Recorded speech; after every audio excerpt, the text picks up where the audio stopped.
जी हां दोस्तों, बीच चुनाव अमित शाह के बेटे जय शाह पर सन्नाटेदार खुलासा।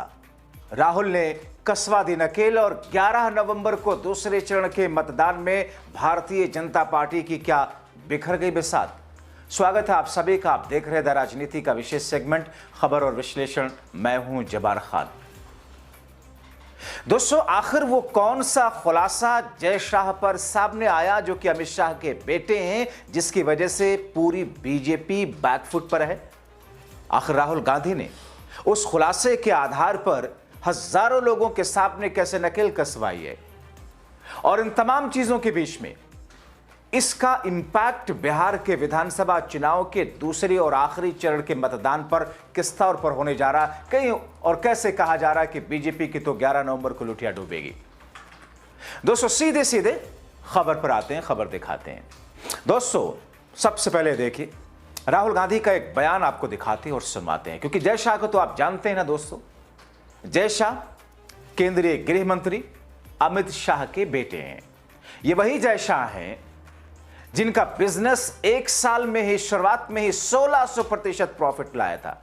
और राहुल गांधी ने उस वक्त सवाल उठाया था, एक तरफ मोदी शाह पूरा का पूरा एनडीए और बीजेपी कुनबा गला फाड़ फाड़ करके परिवारवाद परिवारवाद परिवारवाद, भ्रष्टाचार भ्रष्टाचार भ्रष्टाचार, गुंडाराज गुंडाराज, जंगल राज, न जाने क्या क्या क्या क्या कहता है। कहते हैं ना दोस्तों, जिनके घर शीशे के होते हैं वो पत्थर नहीं फेंका करते। तो ऐसी स्थिति में दोस्तों, मोदी और शाह और पूरी बीजेपी की थिथरई यही है कि हमारा घर शीशे के तो है, लेकिन हम तोड़ेंगे दूसरों के घर के शीशे वाले, पत्थर फेंकेंगे। दोस्तों, राहुल गांधी ने कहा कि जय शाह के बेटे को बल्ला पकड़ना तो आता नहीं है, रन लेना तो बहुत दूर की बात। कैमरे के सामने बोलते कैसे आप सब जानते हैं। सोशल मीडिया पर तो उनकी महा कॉमेडी दिखी थी, मगर उनको मोदी शाह ने भारत की क्रिकेट की कमान सौंप रखी है और फिर आईसीसी क्रिकेट के चीफ के गद्दे पर अडानी अंबानी से मदद लेकर के बिठा दिया है। अदानी जी, अंबानी को आपकी जमीन मिलती है, एयरपोर्ट मिलता है, यहां का एयरपोर्ट बंद कर दिया। क्यों बंद किया? बुनकरों को खत्म करना था, किसानों को खत्म करना था, बंद कर दिया। आपका पूरा कनेक्शन तोड़ दिया बाकी दुनिया से। एयरपोर्ट उनके, पोर्ट उनके, सोलर पैनल खरीदना वो उनका, बिजली खरीदनी है वो अदानी की, जो रेट वो देना चाहता है देगा, पूरा ढांचा उसका है। किसने दिया? नरेंद्र मोदी ने दिया। क्यों दिया? क्योंकि नरेंद्र मोदी जी की पार्टी को वो पैसा देता है, बीजेपी को पैसा देगा। आप देख लो, आप देख लो बीजेपी के पास कितना पैसा है। मोदी जी का चेहरा 24 घंटे टीवी पे आता है। क्या सोचते हैं ये फ्री में होता है काम? क्या अगर फ्री में होता तो आपका चेहरा, मेरा चेहरा उस पे होता टीवी पे, किसानों का चेहरा होता टीवी पे, मजदूरों का चेहरा होता। ये फ्री में थोड़ी होता है, ये बाय पेमेंट होता है। जो पैसा देगा उसका चेहरा जाएगा टीवी पे। मोदी जी दे रहे हैं, बीजेपी दे रही है। पैसा कहां से आ रहा है? अदानी जी, अंबानी जी से। उनके पास पैसा कहां से आ रहा है? आपके जेब से। दोस्तों, यहां एक बात और बताता चलूं कि बीजेपी की ट्रोल गैंग कई बार तेजस्वी को उनका मजाक उड़ाने के लिए, मौज लेने के लिए कहती है कि क्रिकेट खेलते थे, मगर हमने तो ग्राउंड पर इनको खेलते नहीं देखा, पानी ही पिलवाते देखा। अब दोस्तों, इन कचरे भक्तों को कोई तो समझाए कि दुनिया का कोई ऐसा क्रिकेटर नहीं होगा जिसने ग्राउंड पर खिलाड़ियों को पानी न पिलाया हो।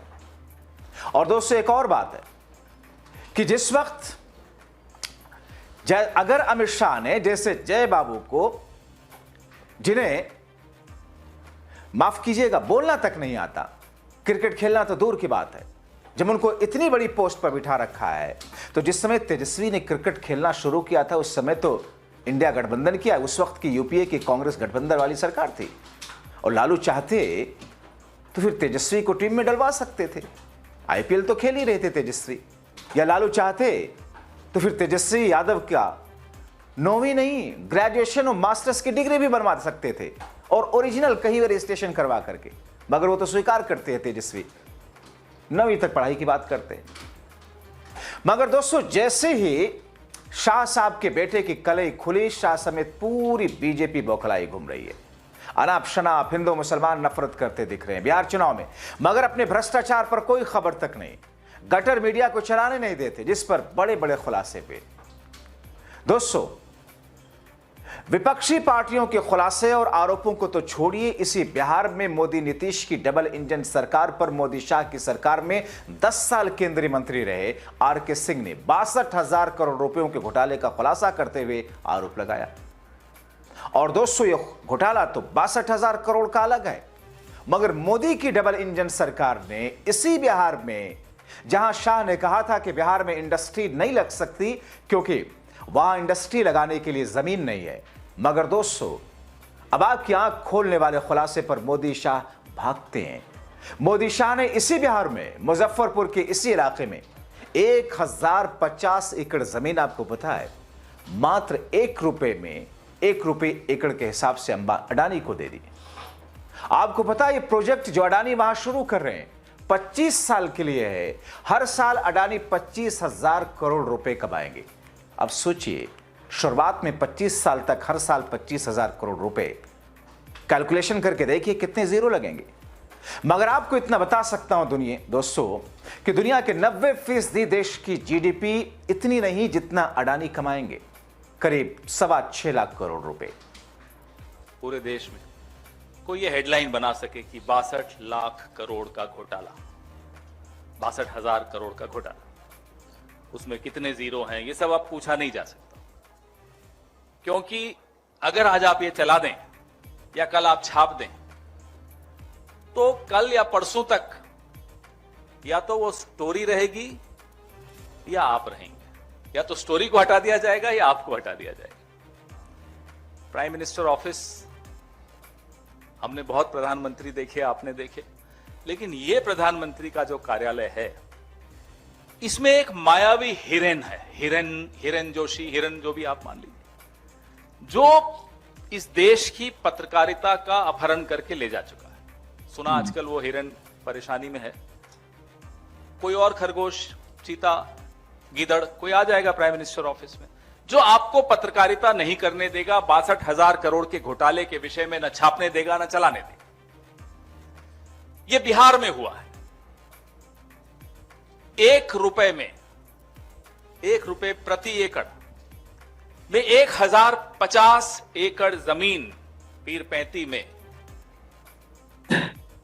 सारी खुदाई एक तरफ, गौतम भाई एक तरफ, उनको दे दी, गौतम अडानी को दे दी। हमने ये मुद्दा उठाया, सितंबर में उठाया, दिल्ली में उठाया, पटना में उठाया, राजेश भाई थे यहां पटना में जब उठाया, लेकिन उसमें रोज नए खुलासे हो रहे हैं। अब जो नई बात इसमें आई है वो ये है कि भारतीय जनता पार्टी के एक वरिष्ठ नेता, बिहार से ताल्लुक रखते हुए, ऊर्जा मंत्री रहे हुए आर.के. सिंह नाम है उनका, आज भी बीजेपी में हैं, 10 साल तक नरेंद्र मोदी जी के कैबिनेट में मंत्री रहे और ऊर्जा का पद भी संभाला। वो कह रहे हैं कि 62,000 करोड़ का घोटाला। वो 3 दिन से कह रहे हैं। आप में से एक चैनल ने चलाया, फिर उड़ाया, फिर शाम को उस चैनल ने एक ओपिनियन पोल भी दिखाना पड़ा उसको मजबूरी में, जिसमें एनडीए को जिता हुआ दिखा दिया। अब वो भरपाई तो करनी पड़ेगी क्योंकि वो फिर वहां मायावी हिरण है। तो जो पेड़ थे उसकी बात भी हमने की कि कितने लाख पेड़, आम के पेड़, अच्छे सांगवान के पेड़, वो भी काटे गए। अब जब ये घोटाला रोज नई परतें खुल रही हैं अदानी के इस प्रोजेक्ट पे, तो ये भी पता चला आर.के. सिंह के द्वारा कि ये 25 साल के लिए प्रोजेक्ट चलेगा और हर साल गौतम अदानी 25,000 करोड़ कमाएगा। 25 साल ये प्रोजेक्ट चलेगा, गौतम अदानी चलाएगा और हर साल 25,000 करोड़ कमाएगा। आप कैलकुलेशन आप कर लीजिए, ये 62,000 करोड़ से कहीं ज्यादा का घोटाला। मैंने कैलकुलेट भी नहीं किया क्योंकि मेरे मोबाइल पे वो कैलकुलेटर में फिर आता ही नहीं है, इतने ज्यादा हो जाता है। तो अब आपके पास कोई एडवांस कैलकुलेटर हो तो करके देख लीजिएगा। और दोस्तों, अडानी को यह प्रोजेक्ट देने के लिए किस तौर पर नियमों को, कानून को ताक पर रखा गया और कैसे नियम और कानून बदल दिए गए, इस प्रोजेक्ट को गौतम अडानी को दिलाने के लिए मोदी शाह ने पूरा का पूरा कानून बदल डाला, जबकि विशेषज्ञों और इंजीनियरों ने यह कहा था, इसका विरोध किया था। मगर सारी खुदाई एक तरफ, गौतम भाई अडानी एक तरफ। 11 वर्षों से मुंह में ऐसे पैसे ठूस रखे इन्होंने कि मानो भारतीय जनता पार्टी के विरोध पर कर पाने या ना नुकुर कर पाने का सवाल ही ना हो, क्योंकि पैसे नहीं होंगे तो पार्टियों के सांसद, दूसरे पार्टियों के सांसद, विधायक खरीदे कैसे जाएंगे? पैसे नहीं होंगे तो निर्दलियों को कैसे अपनी तरफ लाया जाएगा? पैसे नहीं होंगे तो चुनाव में बांटे कैसे जाएंगे? पैसे नहीं होंगे तो शाह साहब के बेटे जय शाह का बिजनेस एक साल में 1600% प्रॉफिट कैसे कमाएगा? पैसे नहीं होंगे तो शाह साहब देश भर में हर जिले में बीजेपी का दफ्तर कैसे बनवाएंगे? और पैसे नहीं होंगे तो संघ का 5 स्टार 7 स्टार जैसा दफ्तर कैसे बनेगा? गांव-गांव में लोगों को हिंदू राष्ट्र के लिए भ्रमित करने, प्रेरित करने के लिए कैसे काम कर पाएंगे? और पैसे नहीं होंगे 10 लाख का सूट, 30,000 रुपए किलो विदेशी मशरूम कैसे खाएंगे? मतलब आम आदमी के टैक्स का पैसा और अडानी अंबानी के लिए देश की जनता के साथ छल करके दोनों वसूली तो हो ही रही है। सुनिए बयान, अडानी के लिए कानून कैसे रातों रात बदल दिया गया था और किसने बदलवाया था? शाह साहब ने, मोदी साहब ने। अब ये एक शक्ति नाम की नीति है भारत सरकार की। इस प्रोजेक्ट को गौतम अडानी को दिलवाने के लिए शक्ति नीति में बदलाव किया गया। बदलाव सीधा प्रधानमंत्री के स्तर पर हुआ। ये भी मैं आगे आपके सामने खुलासा करूंगा। नंबर 2, हम लोग जब सरकार में थे, यूपीए जब सरकार में थी, मुझे याद है जयराम रमेश एनवायरमेंट मिनिस्टर थे, पर्यावरण देखते थे, और अप्रूवल इतना कठिन कर दिया था ताकि इस देश की जो धरोहर है, जंगल है, जमीन है, जल है, उसको थोड़ा बचाया जा सके।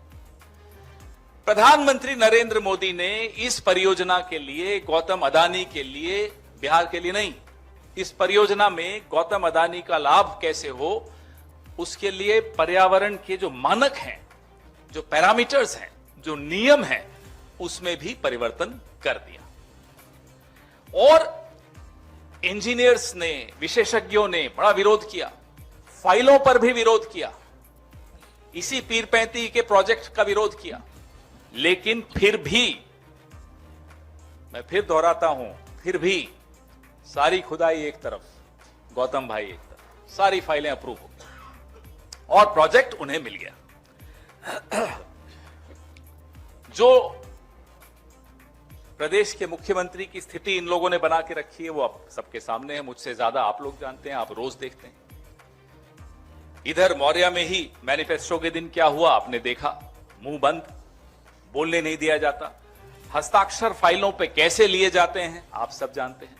इस प्रदेश में क्या हो रहा है आप सब जानते हैं। तो दोस्तों आप तय कीजिए चल क्या रहा है। हमने आपके सामने आईने से तस्वीर रख दी है। अब आप सोचिए कि शाह साहब के बेटे पर और इन तमाम भ्रष्टाचारों को लेकर के मौजूदा वक्त में भारतीय जनता पार्टी का गटर मीडिया किस तौर पर खामोश है। और बिहार में वोट प्रतिशत बढ़ाने, बिहार में स्ट्रांग रूम में कैमरा बंद कराने, बिहार में फिर से हिंदू मुसलमान कराने और नीतीश की तरफ फिर से वापस लौटकर बीजेपी को आने की जरूरत क्यों पड़ रही है? अपनी राय जरूर लिखें।